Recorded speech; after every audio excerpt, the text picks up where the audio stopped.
Roman Reigns What? was in a kind of like bland mid-card match, but that doesn't matter. Yes. Because we had two huge Royal Rumble winners, two massive WrestleMania directions, and a card that didn't always deliver in ring, delivered tons in directions, stars and big moments. It was a very, very, very busy, hectic and newsworthy night in St. Pete for the Royal Rumble 2024. The road to WrestleMania has begun, ladies and gentlemen. I'm Adam Wilborn, he's Michael Hamflet, and we're here to tell you what went down at the Royal Rumble 2024. The big takeaway, as Hamflet said, is that Bayley and Cody Rhodes have punched their tickets to title matches at WrestleMania, which is kind of what we all want to see, really. Yeah, felt massive in both cases. Bayley getting that victory, we kind of like, everybody sort of realised going into the show that, oh, she'd never done that before. Yes. Is that going to feel really nice if she gets it done? And she did. And we'll go into a bit of detail of how she got there in the story. And, oh my God, the main event, WWE's developed a bit of a habit of this over recent Rumbles, but the mini match that made up the final portion of the Royal Rumble between Cody Rhodes and CM Punk was pro wrestling in its purest, most distilled form. Again, we'll go into details of that, but Cody Rhodes pointing up at Roman Reigns in the skybox and pledging to finish the story once and for all. It's not just the win, it's not just the catharsis of Cody getting it done again. It was the sense of relief that felt like it was washing over the crowd in Tampa and indeed in this studio as Cody got to celebrate and CM Punk looked crestfallen on the floor amongst another selection of stars and none too pleased to be on the losing end. Same with both. They cut to a shot of the people on the floor and you thought, bloody hell, all of those could main event WrestleMania. Big night for the big stars. CM Punk shouldn't have said what he said, which we will get to in due course, but let's start with the Women's Royal Rumble match. Bayley was our number 3, so she did incredibly well. Before her, though, Naomi's back! Yeah, and what a night to come back. She went coast to coast. Yeah, over an hour? Maybe the longest in like any Women's Rumble ever. I'd need to sort of fact check that one, but yeah, she went right the way to the side of the match.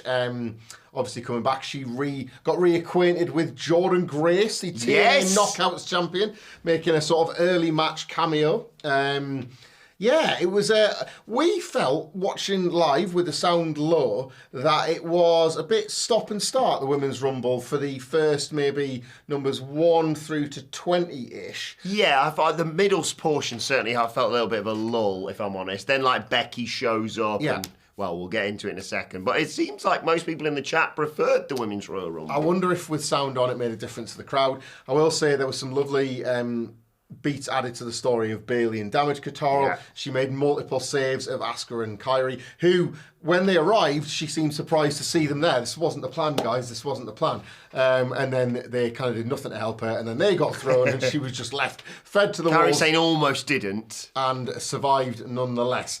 Was the big moment, I suppose, of as kind of like things started to like race towards the climax in the Women's Royal Rumble, the arrival of Nia Jax, because she was on fine form with a string 8 of eliminations right now, according to Wikipedia. A string of brutal eliminations as well. I thought you were going to say R-Truth's arrival, to be honest. Well, indeed. He got confused, guys. She was completely unstoppable. There was loads of drama around, will Becky be able to finally conquer her demon? We still don't know the answer to that. But someone conquered Nia Jax, didn't she?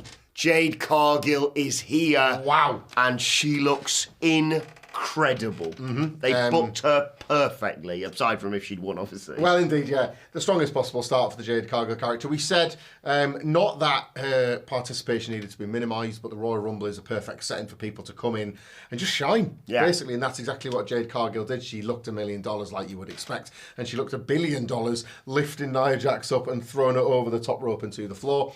And then lasting pretty much to the end for the big finish where you just had, again, sort of a pattern with both Rumbles, really, a selection of very viable winners in that sort of final field. Sorry, just checking my watch because it appears to be Tiffy time. Tiffany Stratton was there, Roxanne Perez as well from NXT made an appearance. Number 30 was a returning Liv Morgan. Yeah. Great to see her back again. Unfortunately, repeating her trick of being nearly there. Yeah. Just not quite. More on that later as well. Yes. Yeah, a bit of Rumble. Becky Lynch as well went out, like, I figured if Becky was going to go, a bit like Cody Punk, it was going to be 29 and 30, but Becky went out at 24. Yes, she did. There was kind of a skirmish, wasn't it, and a scuffle. And was it Naomi that like left her leg in and it caught Becky on the back of the head and she went off to the floor? Yeah, a great night for Tiffany Stratton. I think you're right to draw attention to her in what, we don't know, might be a main roster call-up. Her business seems concluded on NXT. She was booked to look physically dominant. She hit the swanton onto multiple women in the ring. As Wellborn says, she kind of outlasted some of the big names in the match, so we'll see where that goes for her. But yes, Bayley getting the win. All's well that ended well there. And it's great because we're led to assume that she'll challenge Rhea Ripley for the title when obviously Io Sky having the other one seems to suggest that things will fall apart with Damage Katana. And a quick nod to Chelsea Green, who was very entertaining in this one as well. Chelsea Green and the spots that were set up around her just constantly suffering via accidents with Piper Niven or via just beatings from Nia Jax and some of the others in the match. Just absolutely, she got monstered multiple times. Even right down to her elimination. She was holding on by her fingers and Becky Lynch just peeled them off, one after another, blew her a kiss and pushed her in the head. It was great stuff. But Jake, the more we talk about this, maybe we will... Yeah, I need to go back and watch it. Jade Cargill's going to be an absolute megastar. Great to see Naomi back, and Liv Morgan, I should say, as well. Yeah. Jordan Grace, I thought she should have been in longer, but she looked great in there as well. Yeah. And, Bayley's going to fight for a title at WrestleMania. She's won her first Rumble. Awesome. Incredible. Let's move on to, surprisingly, the second match on the show, unless you'd read the spoilers as the match card. It was Roman defending his belt against, AJ Styles, Randy Orton, and won L.A. Knight. Yeah. Match of the night for me. Give it over, man. Stop. No. Stop. It was slow, sluggish, methodical going early on, I think it's fair to say. Michael Cole's words, not just yours. Yeah. Which read into that what you will. But I did enjoy the finish, the sprint finish, and there was a lot of spots that Roman's going to say I kicked out of everything, but he was beaten on multiple occasions, wasn't he? Yeah, they got there. I think would be the kindest way to classify this. By the end, it was quite ponderous in ultimately a setup that was flawed by the fact that nobody believed that the three challengers could win. Like, this didn't really play out like a WWE all-action multi-man. Is 5 the rule? Have we realised that? You got to have 5 minimum. The real set of chaos, and it never felt particularly chaotic. Ironically, until a 5th man showed up, and that was Solo Sikoa. I think once he arrived, yet again in his trademark hoodie, I'm going to disrupt the match, disrupt the finish, all that sort of stuff. Once he arrived, that certainly then felt like everything kicked into high gear. You started getting the finishes. I never really bought anyone getting their win other than Roman. There was a nice attempt to smash and stack where you had at least 2 of them, I think. Yes. I think AJ was on the floor. He moved out of the way when Solo ran through the barricade. That's right, yeah. And AJ going for a phenomenal forearm, but Roman was able to push, I believe it was LA Knight into the ropes. Yes. Is that right? Allowing AJ Styles to fall off the ropes and Roman to spear AJ to get the win. And you would assume that LA Knight's involvement in that might have LA Knight and AJ Styles peel off into their own thing, which they kind of have like put in place as well. Maybe. Yeah, so you had like early on in the match, LA Knight hit blunt force trauma and AJ Styles just sort of fell into pile to break it up to save Roman. Yeah. AJ Styles hit a Styles clash on Roman. He did. And then when Randy had him pinned, that was when Solo got involved. And then I think he pinned LA Knight, but I'm going to have to go back and watch because AJ, took a really rough bump off the top rope. Solo had taken out Randy.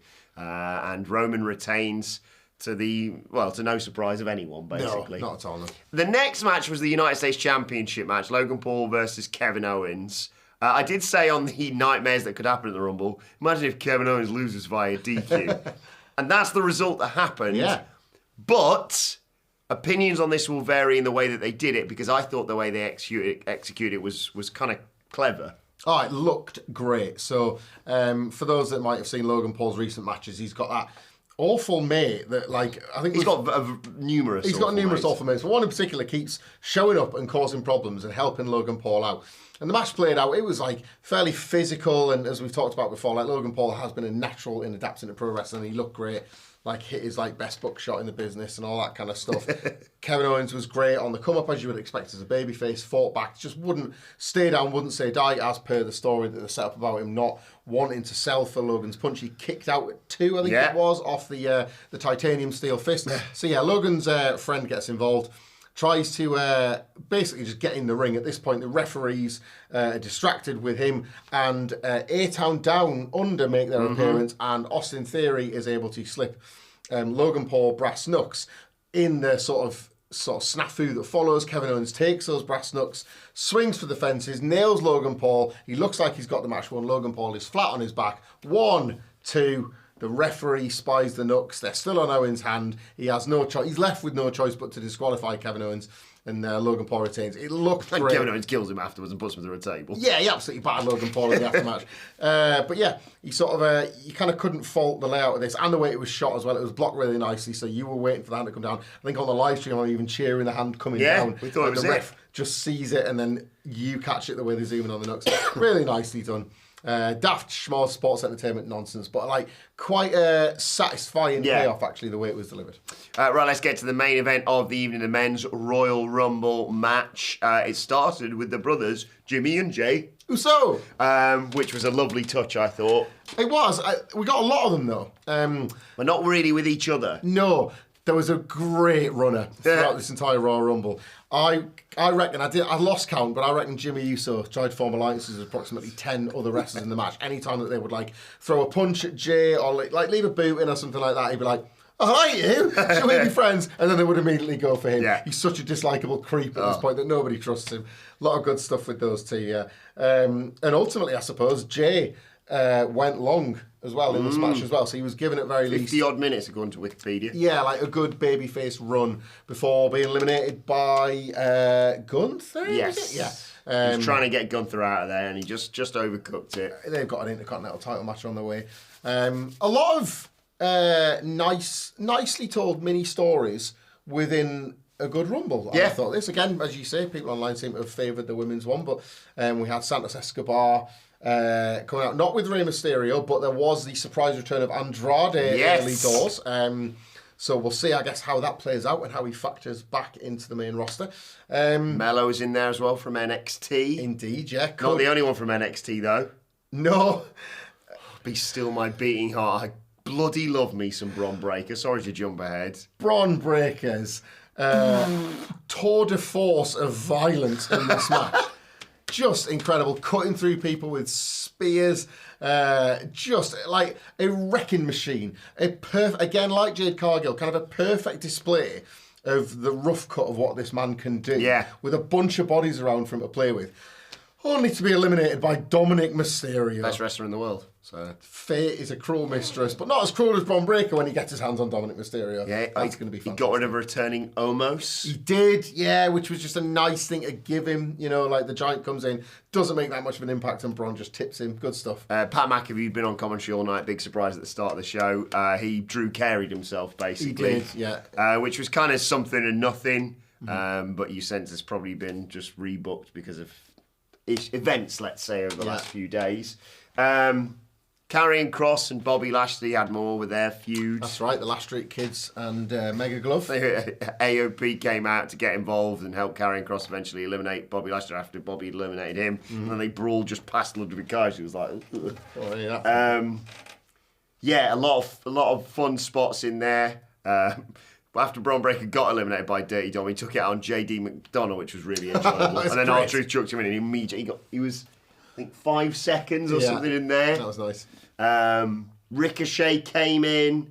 Your final 5 entrants: Damian Priest, CM Punk, Ricochet, Drew McIntyre. At number 30, Sami Zayn, which I thought was very good in terms of like, if you're not going to give them, because there was no like legends in this Rumble. No. There was a return for Andrade, there was Braun, there was Omos, there was Pat McAfee doing Pat McAfee things, but it was kind of all just WWE superstars.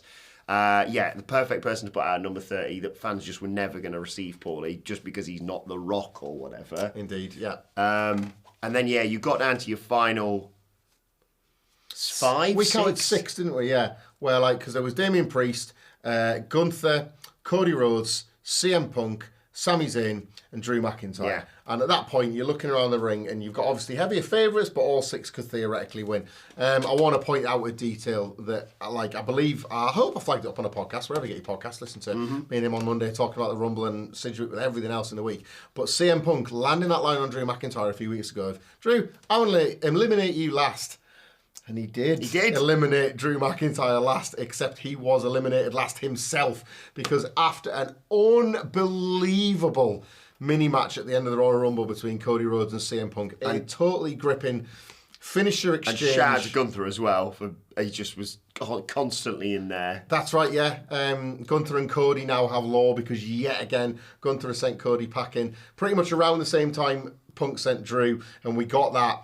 Hogan Warrior, Lex Brett, Cena Batista. There can only be one of these two, as we saw Punk even teasing watching Lex and Brett. But what a mini match this was. Two both just exhausted warriors. It was mostly finishers, exchanges, because it was like, if I can land my kill shot, I'll be able to throw him out the top rope. And then, when all looked lost for Cody Rhodes, CM Punk picked him up, prepared to hit him with a go to sleep. Another one. Dead eye down the lens, screams, I didn't wait 10 years just to lose to Dusty's kid. Oh! And that obviously goes right through into Cody Rhodes. He counters out with the go to sleep. Does he hit a crossroads or does he just go direct for the elimination? Either way. I can't remember. I was just exploding at that moment. He is powered up by that moment and he throws Cody Rhodes out, CM Punk out, and he stands on the post, points at the sign, the fireworks goes off. He pledges to finish his story as Punk is disconsolate on the floor, presumably set, we know he's advertised for Elimination Chamber, presumably set to go into the titular match to try and get his own WrestleMania main event. Punk and Cody, Jesus Christ, a mini match as good, or on par at least, with the promo from Monday's Raw. Yeah. Pro goddamn wrestling that was. Yeah, like I say, I can't really judge this show because I was just in that moment after, and it all depends on whether you want to see Cody finish the story. I saw some people saying, great, he's going to finish the story, and then other people saying, this was kind of predictable. Some people wanted Rock and Roman. Yeah. Some people, would have said, if he hadn't won, oh great, they've ruined Cody then. Yeah. And then the other people are like, well, Cody's I don't know. I want to see Cody finish the story. I've said from the beginning it was the right decision, of course, to have him to lose to Roman Reigns at WrestleMania 39. Just play out, guys. But the intrigue now, like you say, is that path to WrestleMania and Roman? How do Punk and Becky, for example, get to their title matches at WrestleMania? And one would assume what happens with Bayley and Io and Damage Control. And what the hell does Jade Cargill do next? Because I'm fascinated to see that. Yes. But yeah, let us know your thoughts on the Royal Rumble in the comment section below or on it at WhatCulture WWE. And we'll bring you all the fallout in the coming days from the Royal Rumble. You can follow me at Adam Wilburn. You can follow him at Michael Hamflett. Now the awkward part where I have to leave the video to turn it off because it's 5:30 in the morning. It's so late. It is so late. But again, thank you for joining us if you did live. Thank you for watching this if you didn't. And as Wilborn has said, there will be loads more Rumble coverage next week as we break down not just the winners and losers from the Rumble, but everyone on the road to WrestleMania. Until then, we will see you soon.